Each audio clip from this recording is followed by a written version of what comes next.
manfaatnya kita maupun untuk orang-orang sekitar kita. Untuk itu, izinkan saya mengajak untuk Bapak Ibu untuk menundukkan kepala sejenak, berdoa kepada Tuhan Yang Maha Kuasa agar diberi kelancaran kelas kita malam ini hingga selesai nanti dan kita bisa menerima manfaatnya. Untuk itu berdoa, dipersilahkan.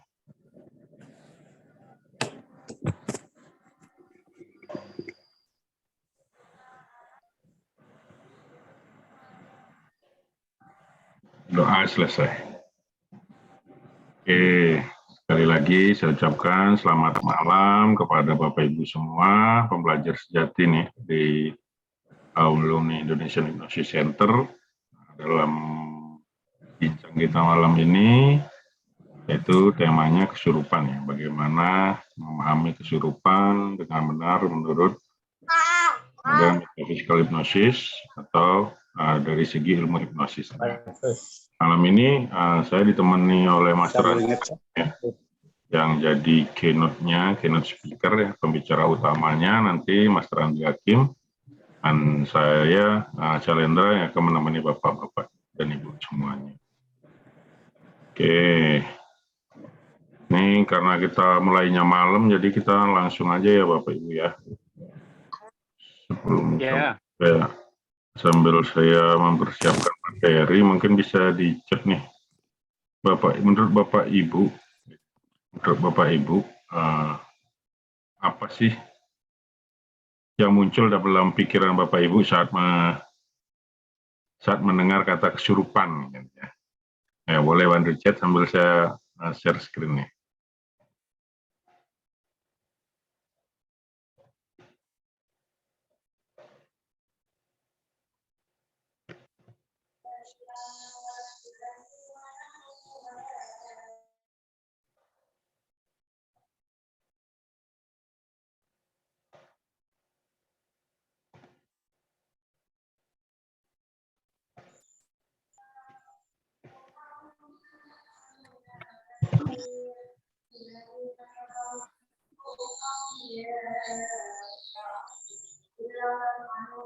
Selamat malam, Master Aca. Selamat malam, dan siapa ini?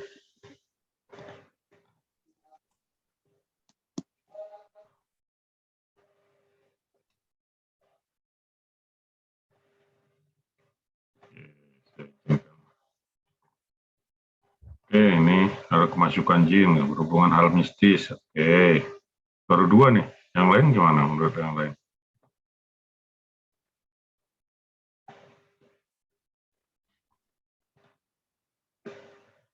Atau mungkin ada pertanyaan psikologis? Oke,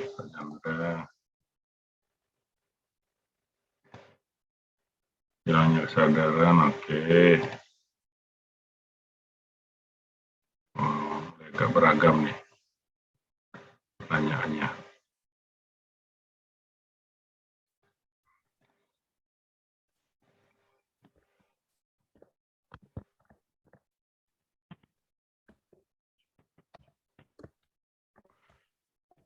Oke, Pak Diman, keren nih bahasanya.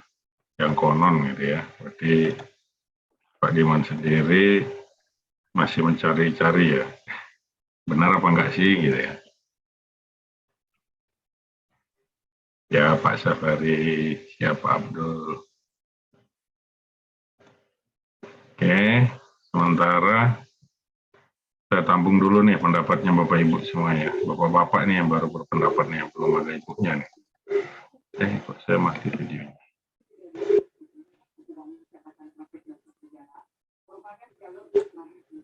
Baru pendapat bapak-bapak nih, yang ibu belum berpendapat nih.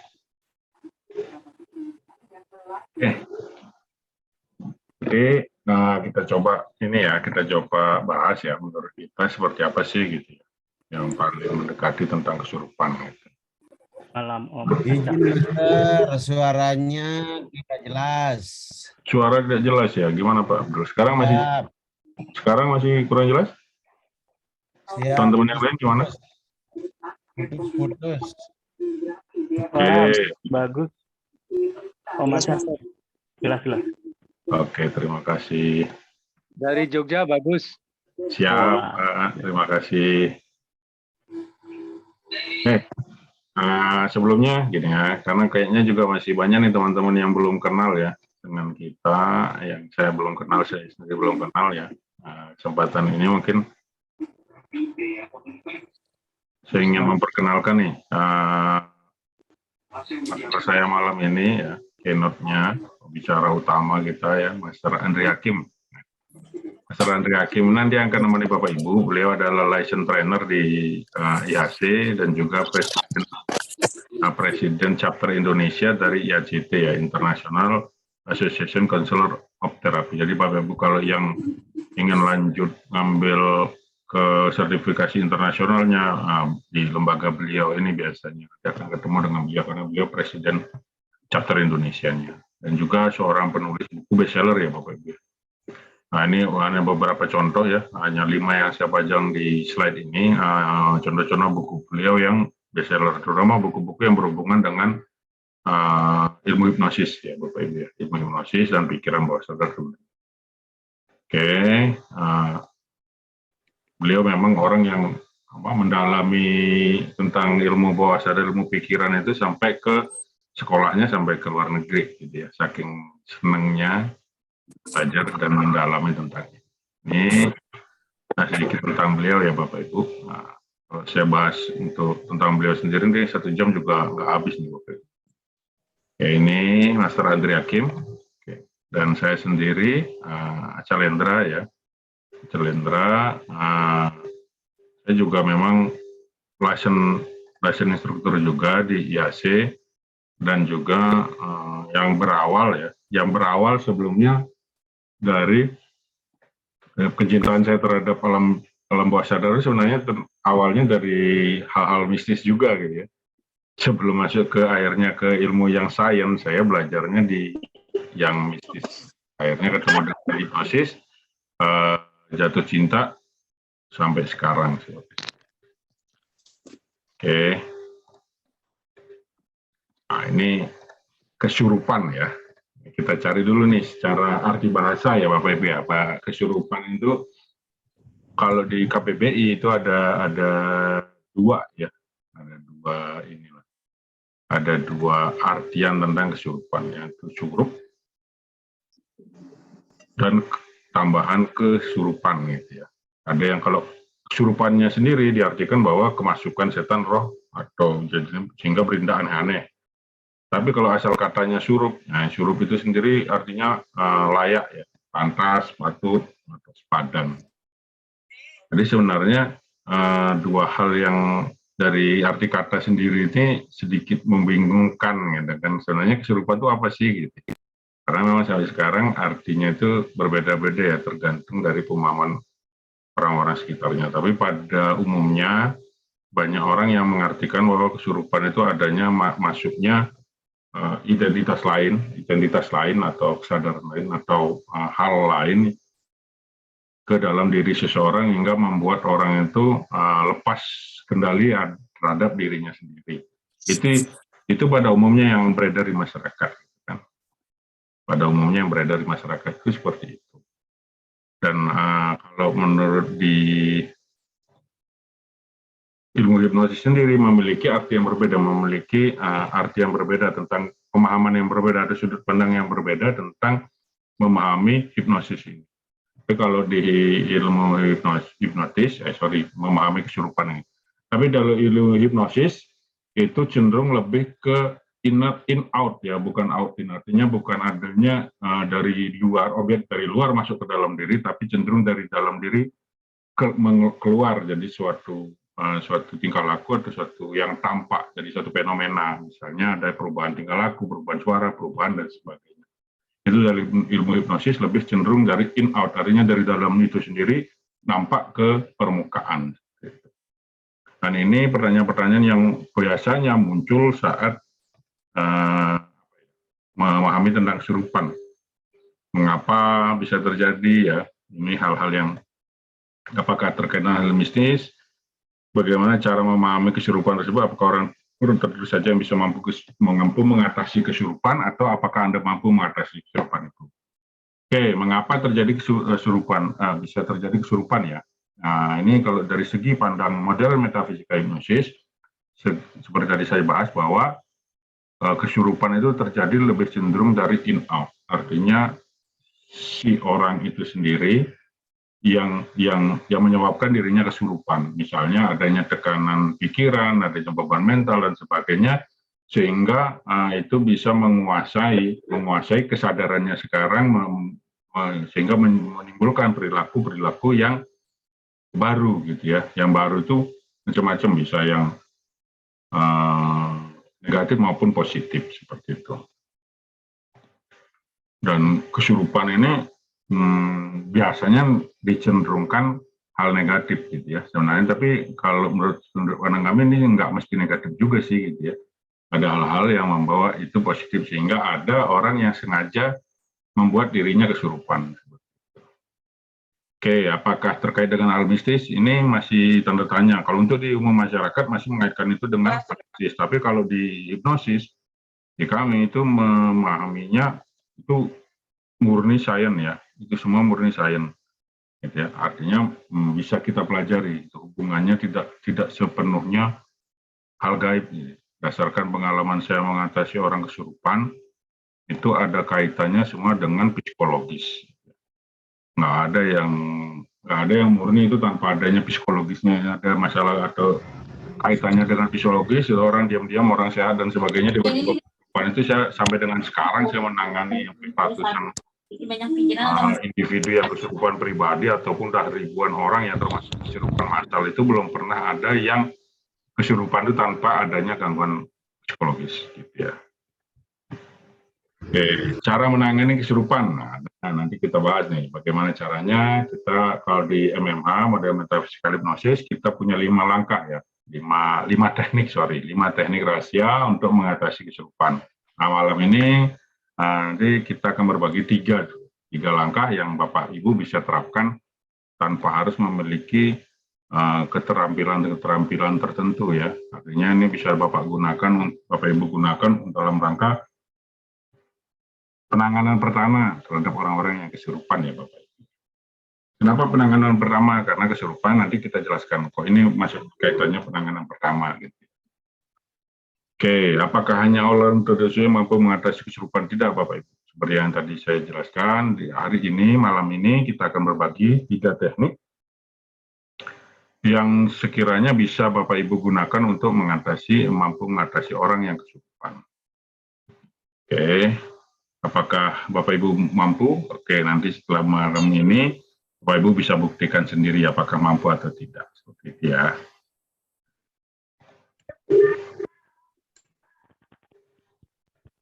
Oke, masih macet kah? Gimana Bapak Ibu? Lancar atau ini ada yang putus-putus katanya? Lancar. Yuwardi. Oke. Yuwardi Nur Rahman. Ini Pak Yuwardi siapa? Pak Yuwardi belum alumni ya? Atau dari umum ya? Sebenarnya teknik ini sih cenderungnya memang dikhususkan untuk yang alumni. Tapi kalau teman-teman yang dari umum bisa nggak nerapin, bisa juga. Ini pemahaman yang dijelaskan nggak terlalu tidak terlalu spesifik mengenai hipnosis, cuma ada pemahaman sedikit tentang hipnosis. Tapi kalau Bapak Ibu yang dari umum yang sama sekali belum mengenal hipnosis, mungkin ya nggak sulit juga sih memahami, bisa mengikuti, saya rasa bisa mengikuti. Oke, sampai sini saya rasa belum ada pertanyaan ya Bapak Ibu ya. Kita next dulu, kita lanjut. Oke. Ini pendapat-pendapat yang umum yang ada di masyarakat ya tentang apa sih kesurupan gitu ya. Maksudnya entitas tertentu, seperti tadi saya bilang. Ada juga yang menyatakan bahwa masalah emosional, sebenarnya terluapkan, dikenal abreaksi. Ini abreaksi ini pemahaman dengan orang-orang yang mempelajari ilmu psikologi, biasanya masuk paham kedua ya, abreaksi termasuk hipnosis itu lebih cenderung ke paham kedua ya, bukan paham pertama. kita lebih ke arah paham yang kedua ya Bapak Ibu ya. Sekali lagi, kalau kita yang belajar ilmu tentang pikiran, tentang hipnosis, itu lebih ke arah yang kedua, masalah emosional yang terluapkan atau dikenal dengan abreaksi. Oke, ini di materi level 2 di advance hipnoterapi juga ada diajarkan tentang bagaimana cara menangani ya, otomatis diajarkan juga cara menangani bagaimana menangani kesurupan yang dikenal dengan adanya istilah introject ya, introject atau gambaran tentang seseorang atau sesuatu yang ada di dalam data memori kita, itu disebut dengan introject yang kaitannya erat dengan yang namanya kesurupan gitu. Misalnya contoh introject itu Pak siapa nih Pak, misalnya Pak Kiki gitu ya. Oke, misalnya Pak Kiki contohnya dia ada benci sama seseorang gitu ya, misalnya enggak lah. Dia mengagumi seseorang, jangan benci ya. Mengagumi seseorang, jadi dia benar-benar mempelajari, sering melihat orang itu gitu ya dan sebagainya. Itu data-data tentang orang yang dikagumi Pak Kiki itu sebenarnya udah ada di dalam dirinya ya, termasuk bagaimana gerak-geriknya, tingkah lakunya, suaranya dan sebagainya. Nah itu data itu bisa dikeluarkan, dibangkitkan dan dikeluarkan oleh misalnya kita secara sengaja nih membuat orang kesurupan gitu ya. Kita bisa membuat Pak Kiki sebagai orang yang dikaguminya itu. Jadi menghadirkan orang yang dikaguminya, sosok orang yang dikaguminya itu menguasai kesadaran si Pak Kikinya, sehingga Pak Kiki akan berubah suaranya seperti orang yang dikagumi itu, gitu, tingkah lakunya, polanya dan sebagainya. Itu pemahaman tentang introject yang akan diajarkan lebih jelas di level 2 advance hipnoterapi ya Bapak. Oke, sekarang kita di sini belajarnya tentang dari segi model metafisika hipnosisnya ya Bapak Ibu ya. Bagaimana sih mengatasi kesurupan menurut modern metafisika hipnosis atau MMH. Oke, terakhir gangguan makhluk gaib. Nah, gangguan sama entitas ini gini ya, makhluk gaib ini cenderungnya arahnya kan yang negatif maksudnya. Jin, setan, dan sebagainya. Entitas ini bisa jadi macam-macam, bisa jadi binatang, rasa roh binatang, gitu kan, roh lain dan sebagainya. Oke.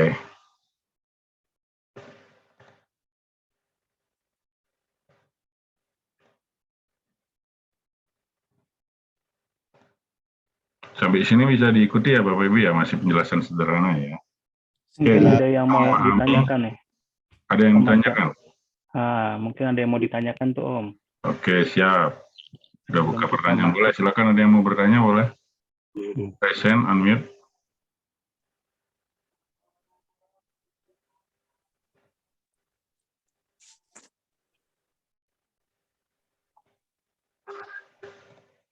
Kalau enggak lanjut Om.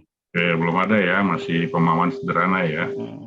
Artinya gini ya, sekarang kita dari pemahaman itu, harapan saya adalah Bapak-Bapak dan Ibu-Ibu ini kan rata-rata udah alumni ya, mungkin masih ada yang dari umum, tapi rata-rata alumni, mulai sekarang pendekatan terhadap kesurupan itu sudah mulai ada gini ya, ada pergeseran ya, artinya ada pemahaman yang mana bahwa kalau di kita yang belajar psikologi itu arahnya lebih ke yang poin 2 tadi ya, luapan emosian bawah sadar gitu ya, yang disebut abreaksi. Oke. Nah, kalau kita sudah itu, ini ada sedikit bagaimana kok bisa ke arah sana gitu ya. Nah, ini kita memandangnya dari segi modalitas ya. Segi modalitas. Kita bisa mencirikan ya orang-orang kesurupan itu ciri-cirinya seperti apa gitu ya. Ini ciri-ciri yang muncul berdasarkan modalitas. Modalitas itu adalah bagaimana cara seseorang untuk menginput data dalam dirinya. Ada 5 modalitas ya.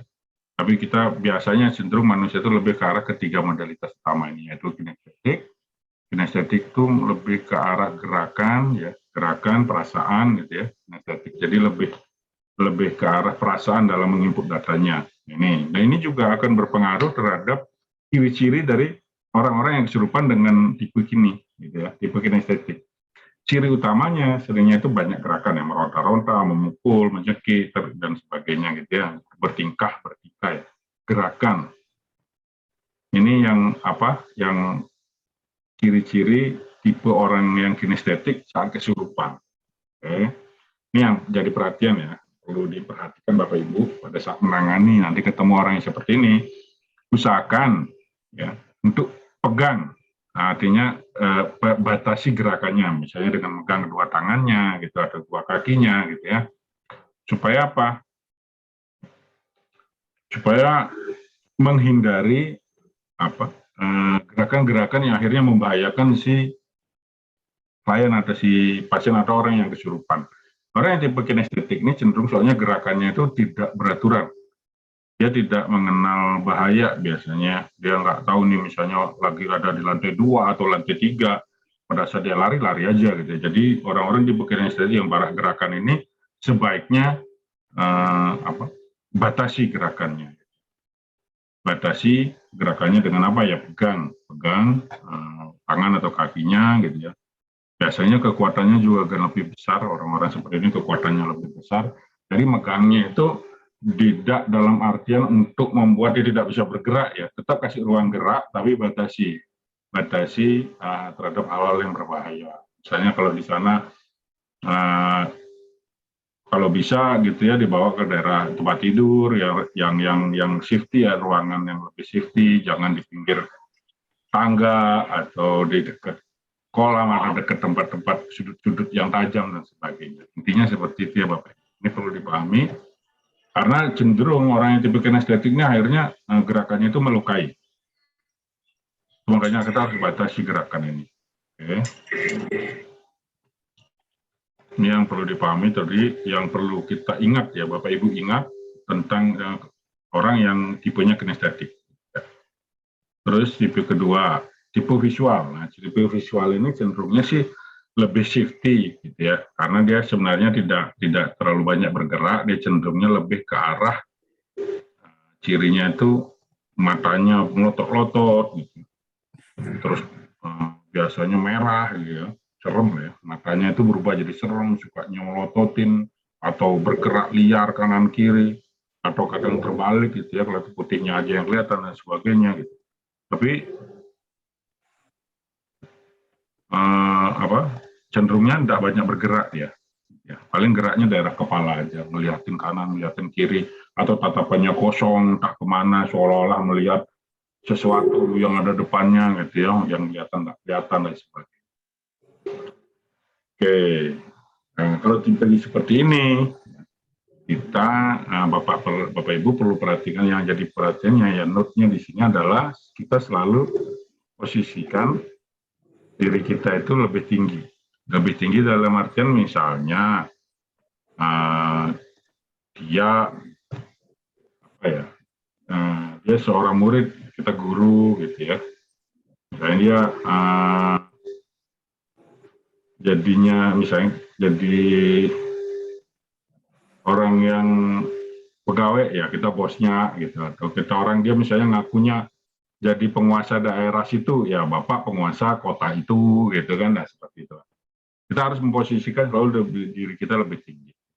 Artinya dari segi tampilan juga kalau ketemu yang gitu ya, misalnya awalnya kita pakai baju biasa, ketemu ya keluar dulu lah, ganti dulu bajunya, busananya dipakai lah ya, agak diseremin gitu. Kalau misalnya perlu pakai peci ya pakai peci gitu ya, dan sebagainya. Artinya tipe visual itu tetap lagi dia menginput data dari menggunakan matanya dengan penglihatan. Jadi penglihatannya kita harus mainkan. Itu intinya.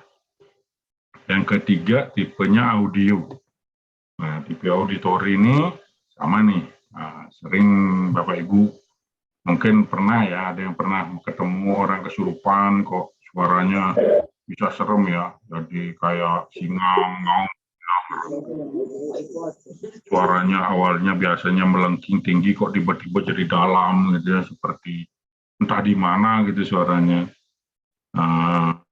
Kayak bukan suara manusia gitu ya, atau bisa meniru suara laki-laki jadi kayak perempuan, dia laki-laki tapi bersuarakan kayak perempuan, atau sebaliknya perempuan atau seperti laki-laki, atau menangis meraung-raung ya, berteriak-teriak. Nah, ini tipenya auditori ya. Kalau tipe auditori lagi dia menginput datanya menggunakan audio itu suara gitu ya Bapak Ibu ya. Jadi yang perlu Bapak, kalau tipikal seperti ini ketemunya, perhatian yang kita perlukan adalah ajak ngomong berulang-ulang, berikan sugesti berulang-ulang. Artinya kita ambil pendengarannya, gitu ya. Kita ambil pendengarannya supaya fokusnya itu terhadap suara kita. Jadi panggil namanya berulang-ulang gitu ya. Terus sugestikan berulang-ulang, itu sugesti-sugesti positif itu kita kasih ngomong berulang-ulang gitu ya. Selalu diulang-ulang. Artinya jangan terlalu panjang lebar ya Bapak Ibu, nggak perlu panjang lebar, nggak perlu yang aneh-aneh gitu. Cenderung lebih kasih ke arah sugesti-sugesti yang dimengerti. Nggak, artinya gini, daripada kita membacakan doa-doa yang sekiranya itu artinya kurang dipahami dari klien, lebih baik kita pakai bahasa yang dimengerti dengan arah sugestinya positif, gitu ya Bapak Ibu ya. Arah sana ya, bisa dipahami ya. Bisa kasih contoh, Mas? Oke, sampai sini ada yang ingin ditanyakan Bapak Ibu? Untuk sugestinya bisa dikasih contoh, Mas? Kalau sugesti positif ini misalnya, biasanya kita pakai itu cukup kita bawa dia ketenangan.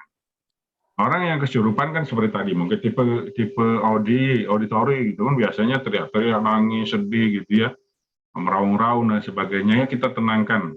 Oke, sekarang kamu panggil namanya gitu ya, misalnya Dewi gitu ya. Dewi, ini ada bapakmu, saya ada orang tuamu, ada saya, kami semua sayang sama kamu gitu kan. Nah, mulai sekarang coba deh kamu lebih tenang lagi, atur perasaanmu, kamu lebih tenang lagi, buat dirimu lebih nyaman, lebih tenang, gitu. Diulang-ulang bisa seperti itu. Tapi sambil disebut lagi namanya, ya dipanggil namanya dia siapa. Misalnya dia ngakunya, oh saya ini, cuekin aja. Kita panggil nama aslinya, ya. Jangan ikut-ikutan. Misalnya dia ngaku sebagai, oh saya jin A, gitu. Jin A penunggu pohon besar di belakang, nggak usah dipedulikan. Kita panggil namanya aja gitu ya. Panggil namanya dia aslinya siapa, itu yang kita panggil. Terima kasih, Master. Ada lagi Pak Anwar, silakan. Izin. Baik, terima kasih Mas Andri. Halo. Nah, saya sudah sering melihat orang yang kesurupan, macam ada yang tipe audio, visual, maupun kinestetik. Yang pertama yang begini yang ingin saya tanyakan, kenapa maksudnya ketika ada orang kesurupan itu, ketika kita membaca misalnya seperti surat apa, kalau kami membaca surat ayat kursi gitu, atau istilah, kenapa dia itu semacam ada respon gitu, langsung ada responnya gitu. Nah, langsung dia berespon, dia mengatakan, oh saya ini A, saya B. Masa dia memberitahukan bahwa dia ini penghuni ini lah, penghuni itu gitu. Siap. Oke. Yang satu lagi yang heran saya kan, ketika kita kita tidak usik dia itu, dia diam. Pernah juga saya lihat seperti itu, saya melihat langsung malah. Ketika kita tidak mengusik dia, tidak membaca ayat-ayat itu, dia hanya diam saja gitu, seolah tidak mempengaruhi rohnya jiwa si yang kesurupan ini gitu. Diam. Saya pernah lihat orang seperti diam jadi ya. Tapi ketika kita membaca ayat-ayat itu, dia langsung memberontak gitu. Oke. Ya. Atau ada pengaruh yang lain gitu. Siap, terima kasih Pak Anwar, pertanyaannya luar biasa nih. Tapi sebelumnya saya tanya dulu nih, yang dibacakan ayat kursi itu atau yang kesurupan itu agamanya apa? Islam. Oke, sip. Artinya seperti tadi, si pasien, si klien udah paham makna dari ayat kursi. Jadi respon dia terhadap doa pada saat dibacakan itu dia akan respon. Kenapa? Karena dia mengerti tentang ayat kursi tersebut. Jadi makanya bisa dipakai nggak bisa. Tapi cuman kalau misalnya contoh dibacakan ke yang non Muslim, mungkin dia cuek aja. Gitu. Kenapa? Karena dia tidak paham tentang ayat kursi tersebut. Gitu, Pak Anwar. Jadi intinya apapun ini sugesti positif. Namanya ayat kursi kan pasti positif ya. Gitu. Apapun itu sugestinya menggunakan yang penting adalah dipahami dari pasiennya atau kliennya gitu, yang kesurupan. Misalnya kalau diganti dengan bahasa Indonesia atau bahasa daerah gitu ya bisa nggak bisa. Yang penting dipahami, apa yang kita omong itu dipahami maksudnya apa. Itu yang membuat dia respon karena dia tahu makna dari arti dari ayat kursi tersebut, Pak Anwar. Oh. Nah itu misalnya nanti kalau ketemu nih kebetulan yang non Muslim Pak Anwar boleh dicoba itu Pak Anwar. Iya. Seperti itu ya. Iya. Terima kasih, Mas. Oke, siap. Oke, ada lagi nih siapa nih? Yasin ini siapa ya? Ada nih, Master. Oke, Saya Pak Krisno, silakan. Pak Razi habis ini ya. Nah, kita sering jumpa kalau kesurupan itu, Master. Biasanya kalau yang di sekolah-sekolah itu kan kesurupannya massal tuh, Master. Itu dari satu orang kok bisa nyetrum ke sekian orang gitu. Itu gimana tuh? Siap, terima kasih Pak Krisno. Nih saya senang nih kalau udah ada yang nanya masalah-masalah nih. Karena sampai dengan sebelum pandemi ya, sampai dengan sebelum sebelum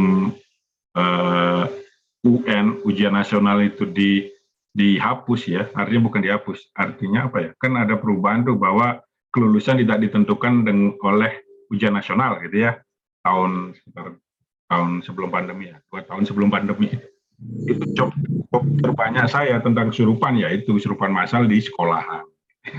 Kenapa nyambung ya? Ini hal pentingnya adalah karenanya adanya kesamaan Pak Sutrisno, adanya kesamaan masalah.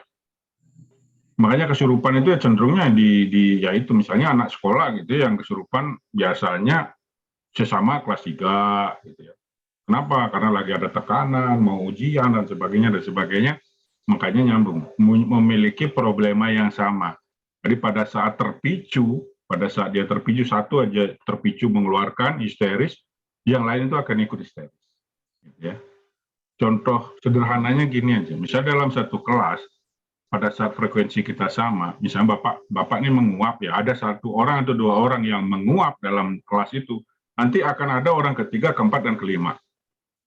Kenapa? Karena mengalami problema yang sama, mulai jenuh di kelas ya, mulai ngantuk dan sebagainya, tetapi belum terpicu nih. Nah, pemicunya apa? Dia melihat orang lain. Pada saat dia melihat orang lain itu, keluarlah nih apa yang ada dalam diri. Makanya cenderungnya orang massal itu memiliki masalah yang sama. Saya menangani kesurupan massal ya itu udah pokoknya kalau di sekolah kelas 3 ya, atau kelas 1 baru habis ospek dulu itu. Baru ospek pengenal orientasi sekolah tuh. Habis capek-capek baru keluarlah mereka, ada lagi capek dan sebagainya, habis digembleng, dimarahin, nanti ada 1 orang yang kesurupan, nanti yang lainnya ngikut tiba-tiba banyak, seolah-olah menular. Ya, seperti itu ya Pak Sutrisno. Adanya kesamaan masalah intinya yang menyebabkan dia menular. Ya, makasih Master. Ya. Oke, kalau siapa lagi yang belum nih? Pak Razi ya. Pak Razi silakan. Ya, malam Mbak. Malam. Ini anak saya, Master. Oke. Ini berhubungan dengan level 2 ya? Iya, ya. LR, Pak. Pas kelas ya. Oke. Saya melakukan riset. Mungkin ada yang alumni yang masih L1 ya. Ini pembicara L2 sih, Pak. Siap. Sedikit boleh lah kasih cuplikan. Riset pas live ke istri saya. Lalu masuk mungkin ke dalaman. Jadi dia menjadi pas kelasnya itu dia seorang penguasa bulan, Pak. Dewi Bulan.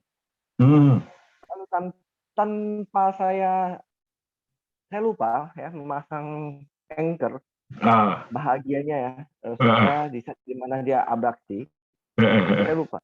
Dan ternyata saya nggak sengaja membawa jiwanya, jiwa putih bulannya itu ke masa kayak sekarang gitu, Pak. Jadi begitu setiap kali dia terhipnotis, itu jiwa Dewi Bulannya itu keluar. Oke. Nah, lalu saya tanya, gini, gimana kalau Anda menyatu dengan tubuh istri saya? Dia bilang dia mau. Dia akan membawa pulang istri saya ke bulan. Oke, kalau itu kamu pulang, saya sediain kereta. Ya, silakan kamu sekarang keluar, keretanya sudah siap. Lama, oke, sadar. Dan saya lupa lagi riset memori istri saya untuk melupakan hal itu, Pak. Ya. Lucu ya. Nah, lalu dan istri saya setiap kali di hipnotis, ya, saya membuat dia semangat ya. Dia selalu terlihat ada cewek yang melambai dia. Nah, lalu saya riset, habis riset hilang. Lalu saya riset lagi, dan saya pernah ingat dia mengatakan dia akan melindungi istri saya bila istri saya itu dalam keadaan bahaya. Saya coba hipnotis, dan saya mencoba menjadi penjahat, Pak. Yang dia lihat itu saya penjahat. Saya pegang pisau, dan muncul sikap Dewi Bulannya itu. Bahkan sampai membaca mantra yang kita nggak bisa ngerti gitu. Keren. Begitu saya tepuk sadar baru dia melihat saya sebagai suaminya sadar itu. Tapi kalau kita tidak melakukan hal yang berbahaya bagi dia, dia tidak akan muncul, dia biasa aja, misalnya saya terapi ya kan, supaya lebih tegar, lebih fresh, apa biasa-biasa aja. Tetapi kalau dalam keadaan bahaya ya, membuat jiwanya mengancam, dia akan muncul gitu, Pak. Oke. Apakah itu kesurupan atau gimana, Pak? Sebenarnya itu Pak Razi udah level 3 belum, Pak Razi? Belum, saya level 2 aja, Pak. Saran saya masuk level 3. Ketemu jawabannya di sana nanti. Keren Pak Razi, nanti tinggal diarahkan dengan benar. Ini yang saya bahas seperti tadi pertama ya. Kalau kita pemahamannya kesurupan itu adanya kehilangan kesadaran, itu ya ini termasuk kehilangan kesadaran, termasuk kesurupan, itu kan termasuk, tapi tidak ini ya. Kalau menurut saya tadi kan sempat saya bahas juga bahwa ada yang negatif, ada yang positif kesurupan itu ya. Kalau menurut saya ini salah satu bagaimana kesurupan itu positif gitu ya. Kesurupan itu bisa diciptakan ternyata gitu ya, bisa kita ciptakan dan itu bisa bermanfaat positif bagi diri kita. Pada saat seperti Pak Razi nih, misalnya dia menciptakan secara tidak sengaja pelindung bagi istri gitu kan. Nah, seperti itu. Ini keren Pak Razi. Kalau saran saya ini di level 3 atau minimal masuk di model metafisika hipnosis lah, kita bahas di sana. Itu satu potensi yang luar biasa tuh Pak Razi. Itu Pak Razi hasil eksperimennya ya, hasil artinya kalau boleh saya bilang berani eksperimen ya. Karena saya pengen tahu ini, Pak. Apakah waktu pas live ya, ilmunya misalnya contohnya nih, Bapak melakukan pas live dan saya ya, saya begitu mundur, pas saya menjadi seorang tabib. Dan tabib itu saya kayak sensei atau guru itu ya, untuk menguatkan orang. Ilmunya bisa nggak dibawa ke masa sekarang gitu loh. Dan kemarin saya sempat tanya Pak Afifi, Pak Afifi bilang bisa. Siap. Gitu. Makanya saya pengen coba, apakah sekarang dia bilang dia seorang Putri Bulan. Apakah dia bisa membacakan mantra-mantra untuk melindungi dia, ataupun untuk membuat dirinya lebih segar, fresh gitu ya. Oke. Dan mantra itu memang bisa terbawa gitu loh. Keren Pak Rofi. Ini kita di MMA, kita biasanya di kelas kalau Pak Razi ikut kelas kita ya di MMA itu kita bahas tuh semua tuh pas live kita bahas terus bagaimana kesurupan, bagaimana kita manajemen kesurupan ya. Jadi kesurupan kalau di MMA itu kita manajemen ya nih, bukan sekedar disadarkan, tapi kita bagaimana memanajemen orang yang kesurupan gitu ya. Itu kita bahas kita tuh bahas habis tuh. Tapi keren Pak Razi. Cuman pesan lagi nih Pak sedikit ya Pak Razi kasihan istrinya kalau Pak Razi kebanyakan lupanya. Jangan banyak lupanya sebelum terapi itu tadi konsep itu. Ya Pak Razi ya. Itu termasuk kesurupan nggak Pak? Bukan ya? Ya. Termasuk kesurupan nggak Pak? Kalau saya bilang positif itu ya, artinya kesurupan yang positif. Positif ya? Iya. Itu bisa jadi seperti tadi kita bisa kita manajemen. Tapi sekarang udah netral sih. Bagi saya udah netral, jadi dia nggak akan sering terjadi melihat ataupun apalagi. Tapi yang penting jangan ada sifat mengancam. Dia akan muncul sendiri. Tapi dalam keadaan hipnotis ya. tahu dalam keadaan sadar, dia nggak akan muncul. Nah itu, Kayak besok kalau dipelajari di MMH itu mau kapanpun dibutuhkan bisa muncul. Oke. Siap, keren Mbak Rasi. Oke, terima kasih sharingnya nih. Luar biasa, ini keren. Yang semangat prakteknya saya salut. Iya. Oke. Saya memang suka riset ya. Pengen tahu aja. Siap. Keren. Tapi keren, semangat. Harus berani. Habis punya ilmu baru, praktek gitu ya. Harus itu. Iya.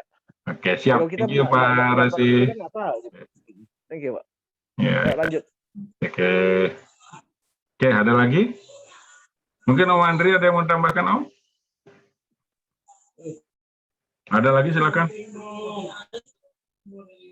Lanjut, Om. Oke, lanjut ya. Oke, kira-kira sampai sana ya. Nah, ini kita kasih, sebenarnya di MMA, di model metaphysical hypnosis, kita punya 5 cara rahasia ya, untuk mengatasi kesurupan ya. Malam ini kita bagi yang sederhana gitu ya, sederhana yang kira-kira Bapak Ibu, walaupun sederhana ini bisa diterapkan langsung. Bisa Bapak Ibu terapkan nanti pada saat ketemu sebagai penanganan pertama ya terhadap kesurupan. Karena kalau menurut kami di model metaphysical hypnosis, kesurupan itu tidak cukup hanya disadarkan. Jadi harus ada tindak lanjutnya. Makanya di kelas model metaphysical hypnosis, kesurupan itu yang diajarkan adalah manajemennya. Bagaimana kita manajemen kesurupan. Gitu. Bukan sekedar menyadarkan orang yang lagi kesurupan. Karena menurut kami sadar itu belum tentu sembuh gitu ya. Kesembuhan orang yang sering kesurupan itu adalah pada saat ditangani dengan benar, bukan sekedar disadarkan dari kesurupannya. Oke, ini caranya minimal nih. Ada 1 cara mengatasi kesurupan. Dalam hal ini kita membuat orang yang sadar ya Bapak Ibu ya. Jadi yang kesurupan jadi tidak kesurupan, maksudnya di situ ya. Langkah pertama adalah cuekin aja. Oke.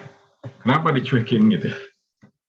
1, biasanya orang yang kesurupan gitu ya, dengan dicuekin itu bisa selesai. Kenapa? Karena seperti tadi. Orang yang kesurupan itu dia biasanya ada luapan emosi yang tidak tertahankan atau bereaksi ini menurut kita ya, menurut metafisik adanya luapan perasaan yang tidak tertahankan dalam dirinya hingga harus keluar dalam bentuk bereaksi atau kesurupan. Jadi dengan kita mencuekin, artinya kita cukup melihat aja, amati, jangan dianggap suatu hal yang luar biasa gitu ya, sehingga enggak dia pada saat orang yang, misalnya kesurupannya itu karena cenderungnya biasanya orang pengen diperhatikan gitu ya. Mencari perhatian. Jadi pada saat kita cuekin, dia merasa caranya gagal, nanti dia sadar sendiri. Oke, itu bisa. Yang penting yang perlu kita pahami dari 3 hal yang tadi ya. Pada saat dia tipikalnya adalah kinestetik, tolong diamankan. Diamankan kondisinya, artinya jangan sampai dia melukai dirinya sendiri, gerakannya kita batasi dan sebagainya. Kalau tipenya visual ya udah kita diem di sana, di sebelahnya duduk, tunjukkan bahwa kita ada, itu sudah cukup. Tipe auditori ya udah kita kasih positif aja diulang-ulang sampai cuekin aja. Jadi artinya cuekin itu jangan diperhatikan nih, misalnya dia minta saya jin A, saya jin B, saya minta A, saya minta B, saya minta sebuah ini, saya minta itu, kalau nggak dipenuhi saya nggak mau keluar, siapa itu ya, itu yang maksudnya dicuekin. Permintaan diabaikan. Oke.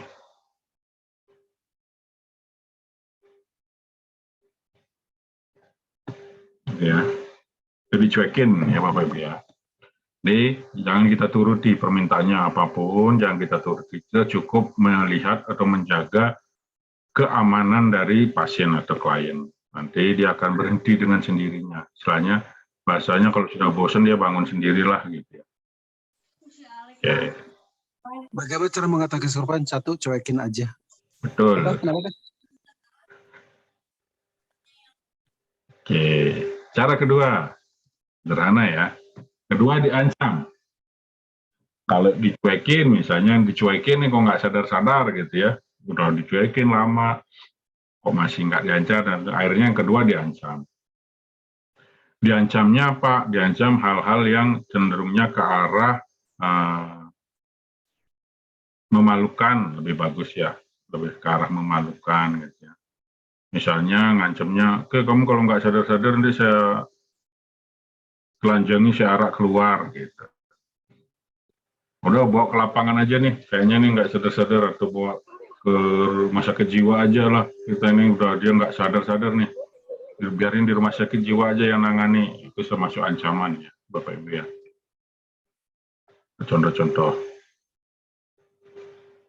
Oke, Pak Untung siap, sudah pernah pakai acara ancaman ya. Kalau karyawannya kesurupan, saya ancam, kamu siapa? Kalau masih kesurupan ini. Gitu. Pak Fajar, oke siap. Nih contoh-contoh ancaman ini juga biasanya bisa gitu ya. Banyak hal yang bisa. Terutama yang itu tadi, hal-hal yang sedikit, jangan ancamannya ke jiwanya ya, misalnya saya bunuh kamu, jangan, cenderung jangan. Lebih ke arah memalukan aja. Hal yang tidak nyaman. Oke, udah ada yang membuktikan ternyata ya. Udah ada yang membuktikan bahwa ancaman ini manjur gitu ya.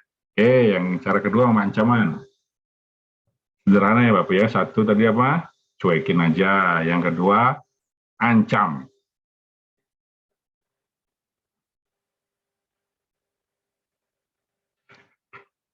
Siswa ancamannya tidak naik kelas, oke. Jadi bisa. Boleh lah, pokoknya intinya diancam hal-hal yang kira-kira membawa dia hal melakukan. Bisa kalau siswa gitu, kesurupannya di sekolah sendirian gitu, udah, wah nanti kamu saya bawa ke lapangan basket gitu ya, biar dilihat sama orang banyak kamu kesurupan jadi tontonan kamu. Bisa. Yang ketiga adalah bermain peran. Nah, bermain peran ini seperti apa? Misalnya kalau kita ancam dia juga nggak mau gitu ya, ngakunya, saya seperti dia secontohkan, dia ngaku, jinnya itu ngaku, saya adalah penghuni rumah ini gitu ya. Saya sudah lama di sini, saya nggak senang sama ini. Gitu. Bapak bisa bermain peran. Bermain perannya artinya apa? Ya ngaku aja dia penghuni rumah ini. Ingat bahwa kita harus lebih tinggi ya. Oh Bapak, saya ketua RT-nya di lingkungan ini gitu. Kamu mau apa? Nanti kalau kamu masih jadi Pak penghuni sini, saya keluarkan dari RT gitu, dari warga. Nah, intinya bermain peran seperti itu. Sederhana aja, kita bermain peran. Selalu posisikan diri kita lebih tinggi daripada yang mengaku, orang yang nyurupin gitu ya, orang makhluk yang masuk itu. Saya penguasa daerah sini, itu loh. Saya penguasa kota ini, saya penguasa pulau ini. Gitu. Nah, seperti itu. Kita selalu bermain peran. Oke, atau kita bisa bermain peran yang lain gitu ya. Misalnya bermain perannya dengan orang tuanya ya, orang tua si klien. Kalau ini anak-anak ya cenderung ke arah remaja dan sebagainya, kita bisa main peran. Misalnya, wah ini kayaknya kita ngomong sama orang tuanya seolah-olah gitu ya, ngomong sama orang tuanya, tapi supaya didengarkan sama si klien atau yang kesurupan. Ini namanya kita kan bermain peran. Berperan itu artinya bersandiwara, tapi tetap supaya didengarkan. Misalnya contohnya, kita ngomong sama orang tuanya nih, wah ini anak bapak nih kayaknya kesurupannya hanya bisa hilang kalau kita telanjangi terus kita usung rame-rame di keliling komplek ini Pak. Kalau nggak gitu nggak sadar ini Pak. Ya, itu biasanya sadar sendiri dia, kenapa malu kalau diusung sambil telanjang jalan gitu kan. Diusung sambil telanjang jalan, dada keliling komplek itu kan nanti kan malu-malu sendiri dia gitu. Oke, ini ya.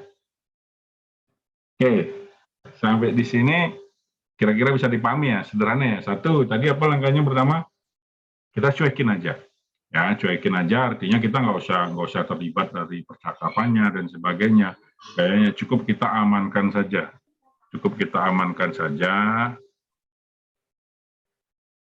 Langsung kita amankan saja ya Bapak Ibu, kita amankan kondisi supaya tidak berbahaya.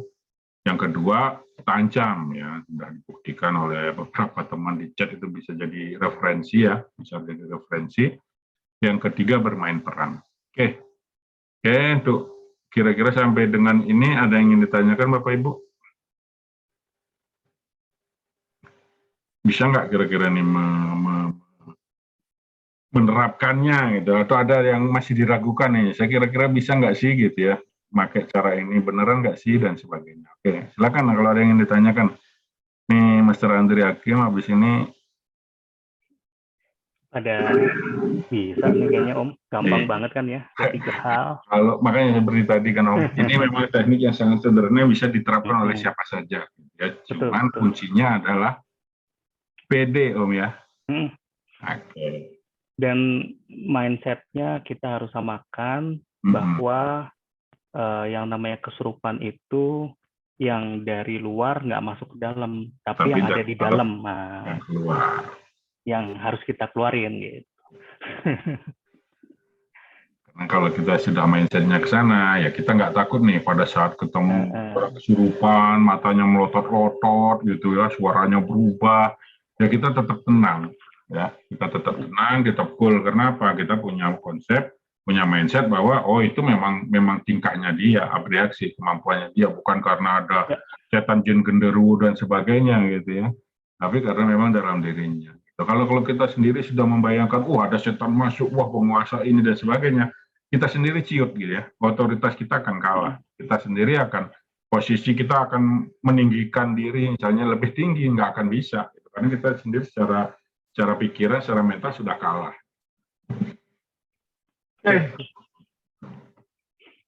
Ini materi kita sudah habis ya malam ini. Ya. Ada yang ingin ditanyakan Bapak Ibu atau yang ingin didiskusikan? Boleh bertanya. Silakan, boleh Pak Abri. Silakan. Ya. Pak Arbian, oke. Pak Abrian. Iya. Ini misalnya kalau kita ketemu ada klien, saat kesurupan tuh teriak-teriak tidak terkendali, apakah pada saat kita mengancam pada dirinya itu kita bicara di depan dia atau bisa kita bisikin di telinganya gitu? Ini Pak Abrian, sebelumnya Pak Abrian datang sudah kesurupan atau di tengah-tengah terapi kesurupan? Yang mana nih Pak Abrian? Sudah kesurupan, pada saat datang sudah kesurupan. Oke, artinya Pak Abrian dipanggil atau yang kesurupan datang atau gimana nih Pak Abrian? Enggak, kebetulan waktu pada saat kesurupan nggak ada yang bisa bantu gitu. Jadi Pak Abrian mendatangi yang kesurupan? Iya, kebetulan lewat di depan rumahnya, akhirnya mampir gitu. Oke, sip. Ya itu tekniknya ya 3 itu Pak Abrian untuk awal. Yang pertama, kan misalkan kesurupannya di dalam rumah, semuanya suruh keluar, cuekin aja. Itu biasanya sembuh sendiri. Yang pertama tuh. Oh, iya. Jadi contoh misalkan kesurupannya rame-rame dilihat orang gitu ya. Ya udah, disuruh masuk ke kamar, kamarnya dikunci, selesai. Biasanya dia akan sembuh-sembuh sendiri nih, Pak Brian. Itu yang pertama tuh. Gampang ya tekniknya ya. Iya. Karena kesurupan itu kata kuncinya adalah dia butuh perhatian. Jadi yang di dalam dirinya tuh butuh perhatian, butuh diakui, butuh dikasih perhatian lebih gitu ya. Nah kalau dicuekin, bingung dia, ini mana pada dicuekin gitu. Itu seperti itu bisa, gitu ya. Nah tapi kalau misalkan dia yang kesurupan udah belajar hipnosis, nah itu beda lagi tuh. Itu perlu cara keempat dan kelima tuh, gitu ya. Bisa aja kan, dia udah belajar hipnosis, dia udah baca literatur tentang hipnosis gitu ya. Waktu dicuekin, nggak bisa nih kan gitu ya. Jadi nggak mempan gitu. Itu bisa terjadi juga, Pak Brian. Kan gitu ya. Nah, jadi itu teknik yang paling sederhana. Dicuekin aja, Pak Brian. Dicuekin dengan cara apa? Dengan cara ya udah semua orang yang di rumah suruh keluar. Udah diamin aja, sembuh sendiri pasti, gitu ya. Atau yang kedua ya diancam. Itu aja tekniknya, Pak Brian. Hanya saja terkadang kita ini masuk ke ranahnya yang kesurupan. Artinya apa? Artinya kita dalam hati ini bilang gini, wah jangan-jangan kesurupan Sunan Kalijaga bener nih. Nah itu, ini jadi kitanya yang terhipnosis sama yang kesurupan gitu. Artinya disinilah peran kita nih Pak Abrian. Jadi kalau misalkan tiba-tiba yang kesurupan itu penguasa dari desa itu atau wilayah itu dan lain sebagainya, kita nggak boleh masuk ke mindsetnya si kesurupan tadi, gitu ya. Nanti minta ini, minta itu segala macam tuh usahakan tidak. Itu langkah yang pertama. Langkah yang kedua, nggak mempan yang dicuekin misalkan, tapi biasanya mempan tuh Pak. Ya kan, misalkan anak kecil yang masih SMP gitu ya, cuekin aja. Nanti juga sembuh-sembuh sendiri. Tapi biasanya kita pastikan, nah ini langkahnya nih Pak. Pastikan orang yang ada di depan kita itu kesurupannya beneran atau kesurupannya bohong-bohongan. Nah, itu nanti ada di kelas MMH tuh. Kita perlu memastikan ini bohongan atau ini beneran. Gitu ya, Pak Brian ya. Kadang banyak kesurupannya yang sifatnya cuma bohongan, ya kan? Karena apa? Misalkan dia mau motor gitu ya. Ada tuh ya beberapa murid saya cerita gitu. Taunya Pak Andri cuma pengen motor gitu. Setelah dikilik-kilik motor. Artinya kesurupannya yang selama ini yang bohong-bohongan aja gitu ya. Seperti itu. Oke ya, kurang lebih gitu ya Pak Brian ya. Iya. Jadi langkah yang sederhana cuekin dulu aja. Nanti kita lihat reaksinya apa. Yang kedua ancam. Nah ini yang ancam itu biasanya udah beres urusan gitu, ya kan. Baru yang ketiga bermain peran. Jadi 3 itu ya Pak Abrian ya. Yang penting Pak Abrian nggak boleh masuk ke area dari si yang kesurupan tadi. Misalkan tiba-tiba, ini jangan-jangan kesurupan Sunan Kalijaga beneran ya. Nggak boleh seperti itu. Gitu. Karena kalau sudah masuk ke area itu, apa yang kita ucapkan udah nggak mempan lagi tuh, Pak Brian. Gitu ya? Iya. Oke. Berarti pada saat kita ngancam di depan dia gitu ya? Iya. Pokoknya kalau kamu nggak normal lagi, maka saya buka baju semuanya. Gitu. Oh, lo tuh langsung sadar lagi. Gitu. Oh, iya. Kecuali rada memang benar-benar aneh gitu ya, maksudnya rada sinting gitu ya, dibuka bajunya ya dia malah senang gitu kan, ya ini memang orang gila artinya gitu Pak Brian. Iya. Tapi biasanya diancam itu juga udah beres seperti itu. Iya. Ya. Oke, makasih Master. Oke Pak Brian, makasih. Ada lagi Bapak Ibu sekalian? Ya silakan. Pak Mukti Master. Siap Pak Mukti. Apa kabar Siap. Pak Mukti? Izin ya. Alhamdulillah sehat baik. Kebetulan saya sudah mengalami sendiri begitu. Itu malah bukan kita yang ngancam. Dia malah mau buka bajunya. Kebetulan dia masih mahasiswa gadis gitu. Itu ya syukur ada yang temannya kos itu perempuan, itu kita suruh pegang gitu Master, supaya jangan buka baju, justru dia mau buka baju gitu. Nah terus, wahai jin Gunung Rinjani, katanya ini saya diserbu, datanglah bantu. Oh ya, kirim 1000 kekuatan, sampai begitu bahasanya bilang sama kita ya. Memang kadang-kadang kita agak ciut juga begitu. Seperti itu kira-kira gimana Master? Ya. Jadi langkah yang pertama, kalau misalkan terjadi, itu kan dia artinya tipenya kinestetik ya, tadi yang dijelaskan oleh Master Aca, kan sifatnya kinestetik. Nah, langkah yang paling sederhana sebenarnya dibalik diancam balik gitu ya. Misalkan, ya, tapi dengan catatan, kitanya nggak boleh ciut tadi, nggak boleh ngedown gitu ya Pak ya, atau tidak boleh ikut areanya dia lah gitu. Kalau bisa kita ancam lagi ya. Nah, jadi kita perlu pasang mindset ya, bahwa yang ada di depan kita itu adalah orang yang perlu kita tolong. Sekali lagi ya, saat kita melihat ada yang kesurupan, artinya saat kita posisinya sebagai penolong, maka otomatis tugas kita bukan lebih tinggi atau lebih rendah, tapi kita yang menolong. Artinya kita jangan sampai ikut areanya dia, itu rahasianya. Sampai ikut gitu ya udah Pak, susah. Karena apa? Posisi kita nggak lebih powerful, posisi kita nggak lebih otoriter gitu ya. Jadi tugasnya itu kita harus, contohnya misalkan kalau tipenya visual kan, yang di hadapan kita misalkan dia itu anak SMA, nah posisi kita adalah guru gitu, harus lebih tinggi. Gitu. Nah itu yang kita sebut bermain peran. Jadi nanti banyak variasi-variasi gitu ya, Pak Muti. Siap, Ya. siap. Tapi nanti kalau ketemu yang udah parah banget gitu, ada juga tuh ya.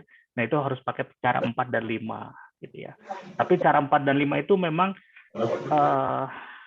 pendekatannya adalah harus benar-benar memahami karakter dari yang kita sebut jiwa ya, jiwa seseorang gitu ya.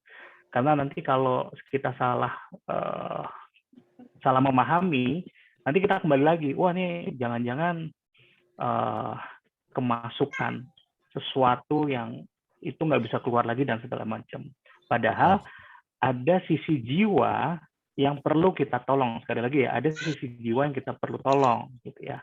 Sehingga cara 1, 2, 3 ini harus kita selubungi gitu ya, atau harus kita selimuti dengan sesuatu yang lebih halus gitu. Jadi cara keempat dan kelima tuh bukan cara kekerasan ya, Bapak Ibu sekalian, tapi cara yang sangat halus gitu ya. Dan biasanya pasti berhasil.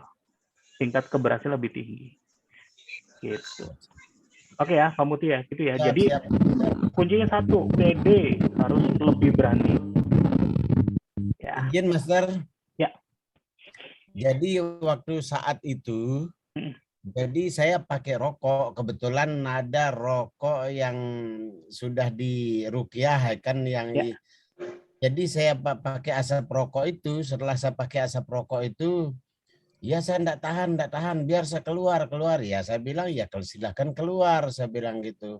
Ya. Oh juga dia tidak keluar, akhirnya air tembakau rokok itu tak taruh di air, baru tak saring, tak kasih minum, ya baru dia sembuh. Ya.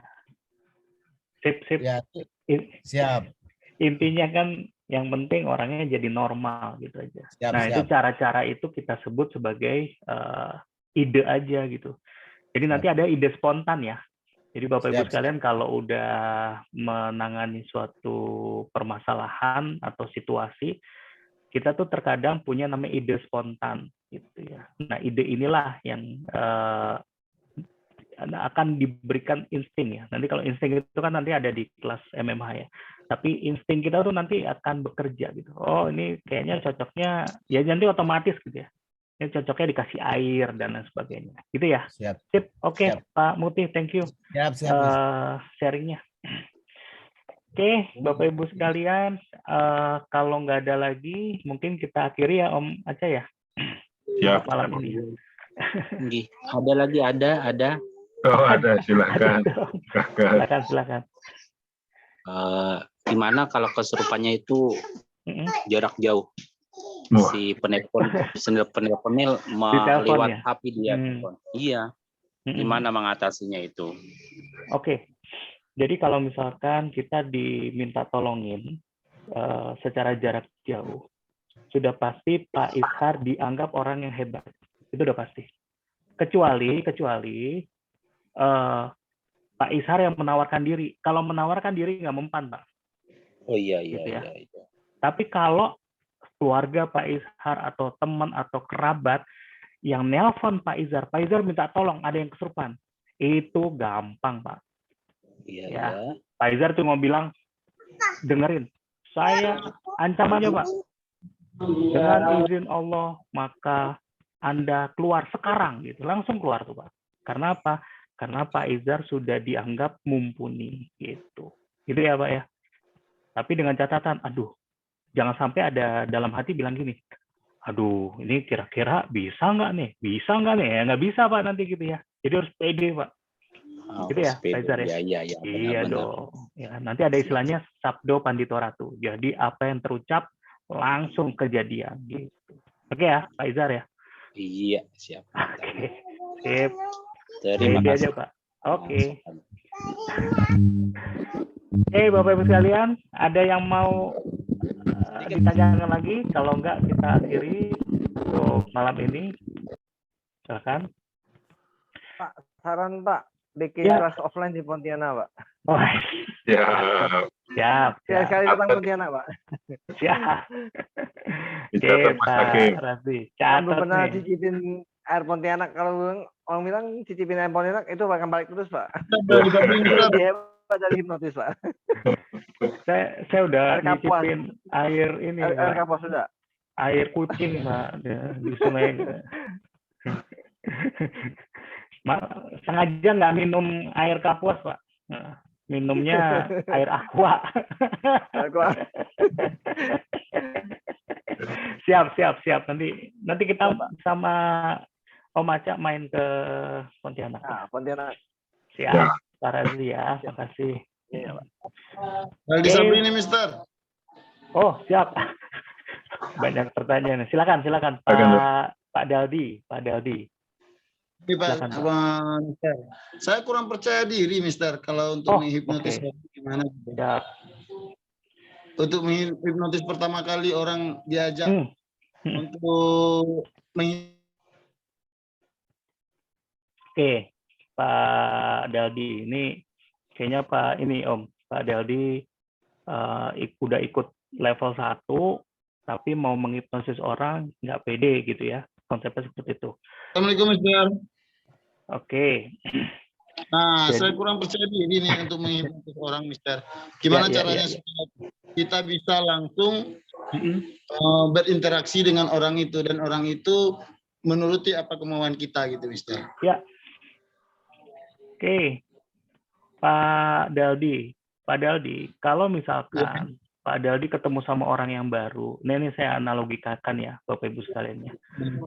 Pak Daldi ketemu orang yang baru kenal di bandara, baru kenal di kereta, baru kenal di stasiun. Kemudian tiba-tiba Pak Daldi minta uang ke mereka. Kira-kira dikasih atau enggak, Pak? Enggak, Pak. Ya, begitu juga hipnosis, Pak. Kunci Pak Daldi, apa yang diomongin Pak Daldi dituruti adalah Pak Daldi harus kenal dulu, gitu ya. Jadi kenalan dulu, ngobrol-ngobrol, enak, sudah enak baru, aduh ini kayaknya saya lagi kurang duit nih, gitu. Kira-kira orangnya mau bantu Pak Daldi nggak? Kan udah kenal, udah ngobrol, udah sejam, udah makan, udah minum bareng. Kira-kira mau bantu nggak, Pak? Ya duitnya nggak seberapa. Kemungkinan mau bantu kan? Nah, begitu juga, Pak. Jadi mindset-nya sekarang, Pak, pemikiran Pak Daldi, saat mau menghipnosis, Pak Daldi harus berkenalan dulu. Ngomong dulu panjang kali, lebar kali, tinggi dulu nih. Jangan langsung-langsung, gitu kan. Gitu ya. Iya dong, ngobrol dulu. Nanti coba, Pak, kalau sama security, sama teman-teman keamanan gitu ya. Nah, itu diajak ngobrol, ngerokok bareng.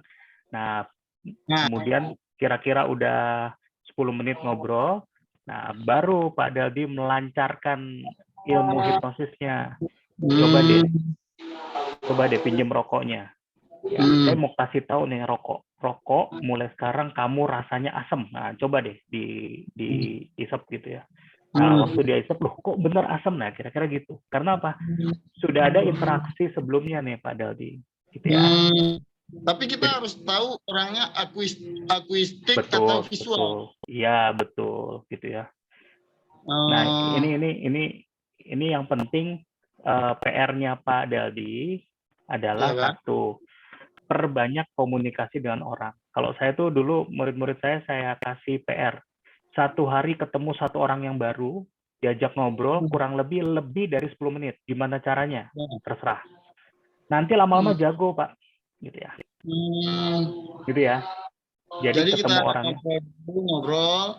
Sudah tuh kita tahu dulu dia akustik atau visual ya, Pak. Betul. Kinestetis, visual atau audio. Baru kita main-main dikit aja dulu, Pak. Jangan sampai ya kan. Tuh.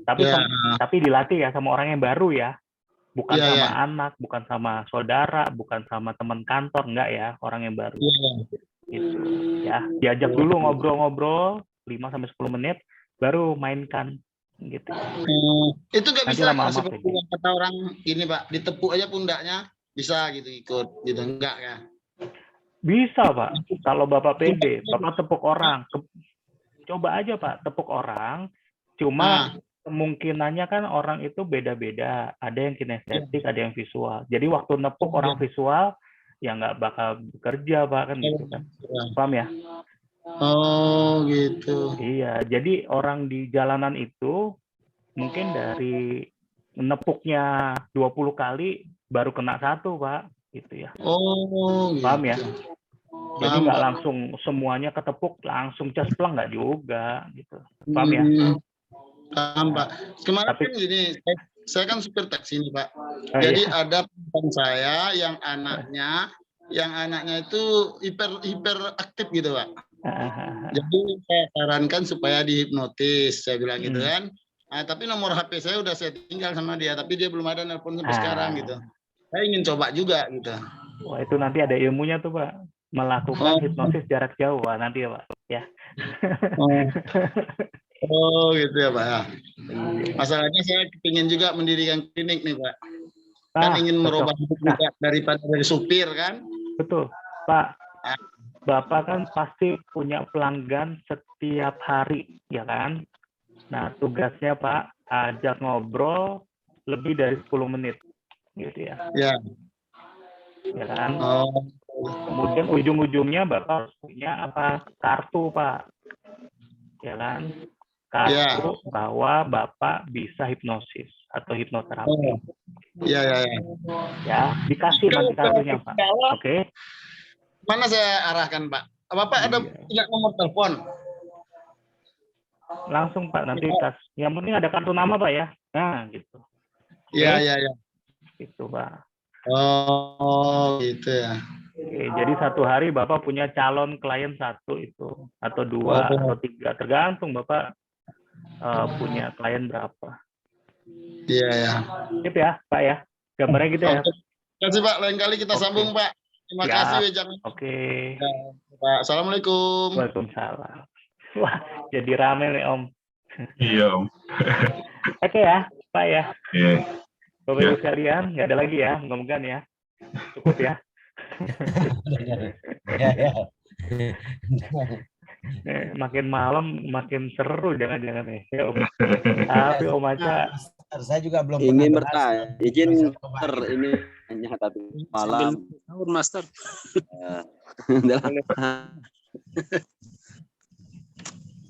Master. Ya. Saya Budi Rarjo. Pak Budi. Ya, apa kabar Pak Budi? Baik-baik, Master. Siap. Gini, saya belum tahu tentang hipnosis. Itu 3 tahun yang lalu terjadinya. Okay. Jadi, tahunya kan baru sekarang hipnosis. Waktu itu ada wanita numpang itu di rumah saya. Itu mahasiswa itu. Terus saya sedang pergi, saya ditelepon, Pak Budi, ini ada orang mau pulang ke Bali, tapi pesawatnya ditunda, apakah boleh numpang? Saya bilang boleh, tapi dia sering kesurupan gitu. Loh, ya kesurupan nggak apa-apa, saya nggak mengganggu tetangga. Tapi kalau mengganggu tetangga ya saya nggak bisa. Saya pulang jam 12, tidur nggak ada apa-apa, jam 12 dia teriak-teriak. Begitu dia teriak-teriak, saya datangi, saya tampar. Saya tampar, saya ludahi. Terus saya bilang, kalau kamu masih teriak-teriak, saya kencingi, saya bilang gitu. Saya ancam, tapi tahu ilmu ini tadi. Teriak-teriaknya Pak Budi. Terus akhirnya dia sembuh, dia pergi. Nah, begitu saya tampar itu kan, besoknya itu dia bilang nggak sakit. Tapi waktu setelah sampai di Bali, dia sakit. Pertanyaan saya, waktu saya tampar dia nggak sakit itu, mengapa dia kok nggak sakit gitu loh? Tapi waktu sudah sampai di Bali baru terasa sakit gitu loh. Itu pertanyaannya kenapa gitu? Jadi kalau secara ilmiah, Pak, orang yang kesurupan itu terjadi perpindahan kesadaran dari kondisi pikiran beta ke pikiran alfa. Dan pikiran alfa itu bisa menetap beberapa waktu, Pak. Gitu ya. Jadi saat orang dalam kondisi alfa, bahkan theta, itu mau digebuk aja nggak kerasa tuh, Pak. Gitu ya. Seperti itu. Jadi namanya orang kesurupan, ya kuda lumping, makan beling apa segala macam, kondisinya harus alfa. Karena di alfa itu dia punya, ya istilahnya dia bisa mengkondisikan sesuatunya, gitu ya, Pak. Makanya waktu ditampar mungkin lagi alfa, Pak. Jadi ya udah nggak kerasa. Tapi kalau udah selesai alfanya, ya rentak Pak. Ditampar masa nggak kerasa kan gitu. Kerasanya ya betul nanti gitu loh Pak. Kayak misalkan Pak Budi dipijet ya, dipijet kan sakit tuh Pak, tapi setelah itu kan biru-biru juga Pak gitu kan, ya kan. Nah, tapi ada juga dipijet enak Pak, karena Pak Alfa nih ceritanya. Tapi setelah itu kok jarem. Nah iya, karena alfanya udah hilang, jadi beta lagi kan, seperti itu. Ya kan, Pak? Sip. Oke, Pak Budi, makasih. Ini makin malam makin seru gitu ya. Tapi mungkin ada yang di waktu Indonesia Timur gitu ya, Om Aca di waktu Indonesia Tengah gitu ya. Sampai salam. Oke ya, jadi membahas kesurupan, Bapak Ibu sekalian, memang nggak pernah ada habisnya karena variasi-variasi kesurupan semakin banyak ya. Jadi kalau dulu kesurupannya hantu-hantu yang jelek gitu ya, sekarang kesurupannya tuh banyak yang unik-unik ya, Bapak Ibu sekalian ya. Jadi karena apa? Karena si yang kesurupan itu wawasannya lebih luas gitu ya. Contoh misalkan, kalau tadi Om Aca, Mas Raca cerita bahwa kalau ayat kursi dibacakan ke orang Kristen, orang Buddha, orang Hindu, kira-kira ngaruh nggak? Mungkin dulu nggak ngaruh, Pak. Tapi sekarang dengan adanya gadget, dengan adanya YouTube, bisa aja orang Buddha ya kebetulan nonton YouTube terkait dengan ayat kursi dan lain sebagainya. Atau membaca literatur di website-website tertentu, baik itu sengaja tidak sengaja gitu ya. Karena apa? Karena mata, telinga, hidung, mulut itu benar-benar menyerap, Pak, menyerap semua informasi yang ada. Sehingga bisa jadi orang Buddha dikasih ayat kursi ngaruh juga, Pak, bisa jadi gitu ya. Begitu juga orang Islam. Ya kan dikasih doa Bunda Maria yang ngaruh-ngaruh juga gitu ya. Karena apa? Karena bisa jadi wawasan kita yang lebih luas gitu ya. Karena apa? Karena kalau kita masuk ke area yang kita sebut jiwa, jiwa itu penyerapannya luar biasa gitu ya. Karena apa? Ada yang namanya komunikasi antar jiwa. Itu ada di spiritual hipnosis gitu ya. Jadi komunikasi antar jiwa itu misalkan saya dengan Pak Dedi gitu ya, nggak ngomong pun saya paham gitu ya. Nah ini yang kita sebut komunikasi antar jiwa. Dan jadi kita bahas panjang ya, Bapak Ibu sekalian, panjang kali lebar kali tinggi ya, Om Aca ya. Tapi untuk malam ini kita cukupkan dulu ya. Ya, Bapak Ibu sekalian ya, semoga hari ini jauh lebih baik daripada hari kemarin dan kita jauh lebih beruntung daripada hari-hari sebelumnya. Oke, silakan Om Aca Lendra, kita akhiri untuk pertemuan kita malam ini. Oke, terima kasih Mas Andri Hakim yang luar biasa. Terima kasih Bapak Ibu semuanya atas antusiasmenya. Ini mohon maaf ya, karena waktu kita cukup terbatas ya. Jadi kita sambung di lain kesempatan, atau mungkin yang memang ingin atau tertarik untuk mendalami tentang hal-hal yang berbau metafisika ya, secara hipnosis, secara ilmu sainsnya, bagaimana memanfaatkan potensi-potensi yang ada di dalam diri kita ya, sering mungkin yang dulunya dikait-kaitkan dengan hal mistik dan sebagainya, ternyata setelah kita pelajari lebih dalam, itu semua bisa kita pelajari secara sains ya. Kita bisa pelajari, siapapun bisa ya, tidak terbatas orang itu berbakat atau tidak, memiliki kemampuan atau tidak, tapi semuanya bisa. Karena apa? Karena sudah ada langkah-langkah yang diciptakan oleh para pendahulu kita, yang mana kita tinggal meniru langkah-langkah tersebut sehingga kita bisa memanfaatkan potensi-potensi yang masih mungkin terpendam dalam diri kita, gitu ya. Itu akan kita bahas di kelas modern metafisika hipnosis. Jadi sekali lagi Bapak Ibu yang masih tertarik untuk ikut kelasnya, kita ada kelasnya besok mulai hari Senin sampai Jumat ya, 5 hari. Silakan hubungi admin ya, teman-teman admin, ada Mas Hakim di sini, ada teman-teman yang lain. Oke, karena malam ini kita cukupkan, kita awalnya kita dengan doa, maka kita tutup juga dengan doa. Untuk itu, mari sama-sama kita ucapkan terima kasih kepada Tuhan Yang Maha Kuasa atas berkahnya malam ini sehingga kita bisa berjalan lancar materi kita ini. Berdoa, silakan.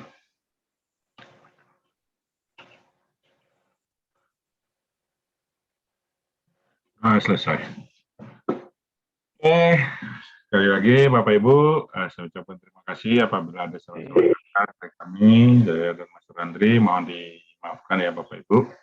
Kita jumpa lagi di hari Senin atau di kelas-kelas berikutnya. Selamat malam, saya izin live duluan ya Bapak Ibu. Terima kasih. Terima kasih Coach, selamat malam. Oke, selamat malam Bapak sekalian, salam sukses selalu. Terima kasih Master dan teman-teman semuanya, selamat malam. Terima kasih Master Andri Hakim, terima kasih. Siap, assalamualaikum warahmatullahi wabarakatuh. Yang luar biasa. Terima kasih. Live ya bareng-bareng. Izin live. Baik. Terima kasih Bapak Ibu. Terima kasih.